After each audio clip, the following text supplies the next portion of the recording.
You may have different question about, or different opinion about how the father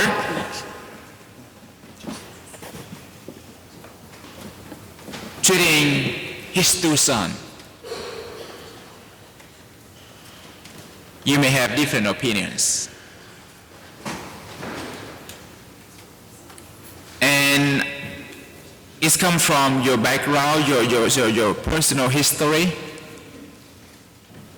And I think all of the opinion that you may have are reasonable.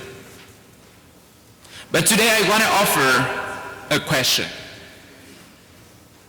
What caused the younger son to leave home? What caused the younger son to leave home? And some people may think that because he is greedy. Because he's greedy and he may be afraid that the older son could inherit everything. So he wanted what belongs to him now rather than to wait. Rather than to wait, then he may lose everything.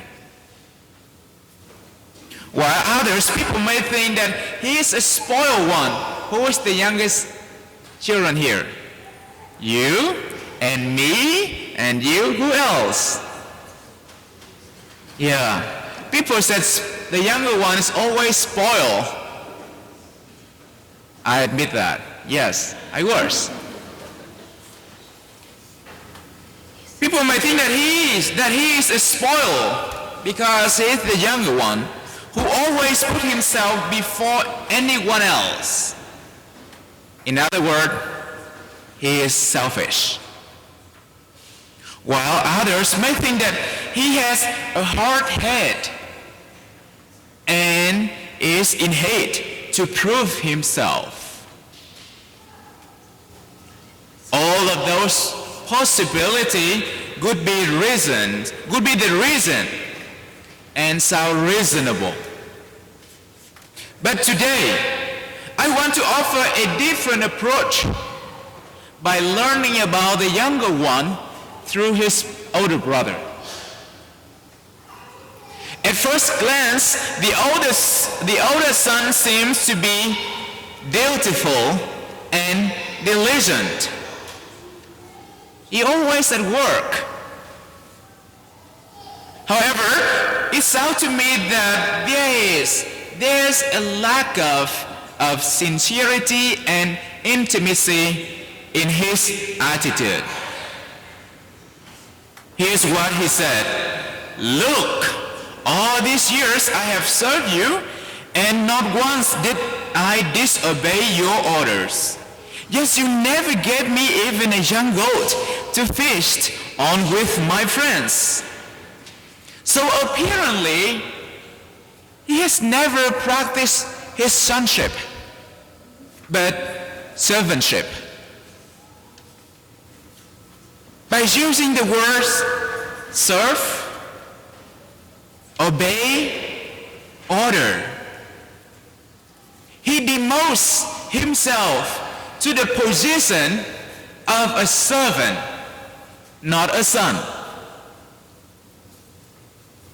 And that servanthood mindset makes him even a calculating person who always worry about his benefit rather than helping his father to manage the household and the family business. He's the older one. Start working collaboratively with his father to manage the house, to run the family business. But he seems to be calculated. And therefore what he's looking for is not to share with his father the ownership, but payment. A young goat to feast with his friends is a kind of payment, the salary that he thinks he deserves to earn.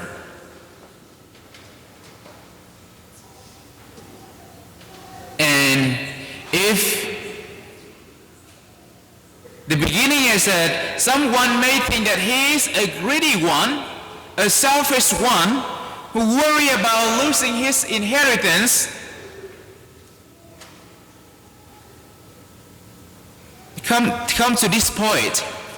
It may not be the younger son, but the older one who worries the most about losing inheritance. The parable said, now the older son had been out in the field and on his way back. As he neared the house, he heard the sound of music and dancing, so he called one of the servants and asked what that might mean. Why? Why did not he come in and learn about what was going on, instead of calling a servant out and ask what that might mean? I wonder if the servant, because he is always, the older son, always worrying about losing his inheritance, so I wonder if he secretly assigned a servant to daily observe his father and what is going on in the family when he is out on the field to work, when he is not at home, so that in the evening that servant will give him a report and explain to him what this or that might mean.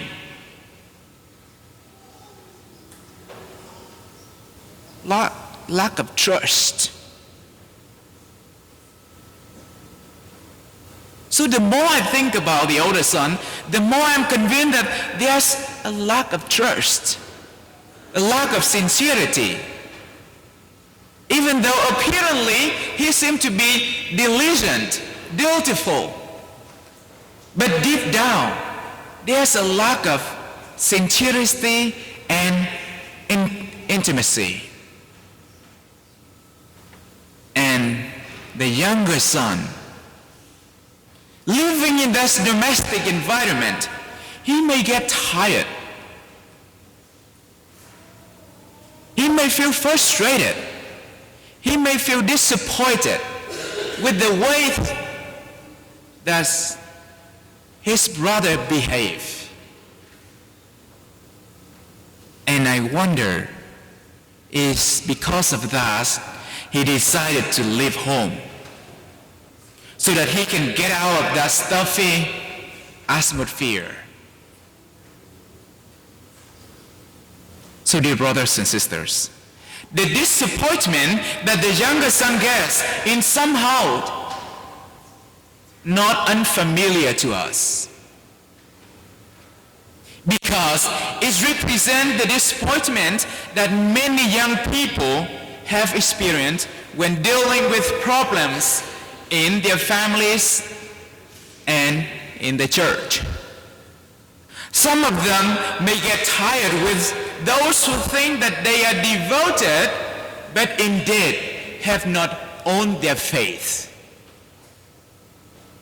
Some of them may get frustrated with those who make themselves look holy by attending Mass weekly and always talking about God, but lack of generosity, sincerity, and charity in their words and deeds.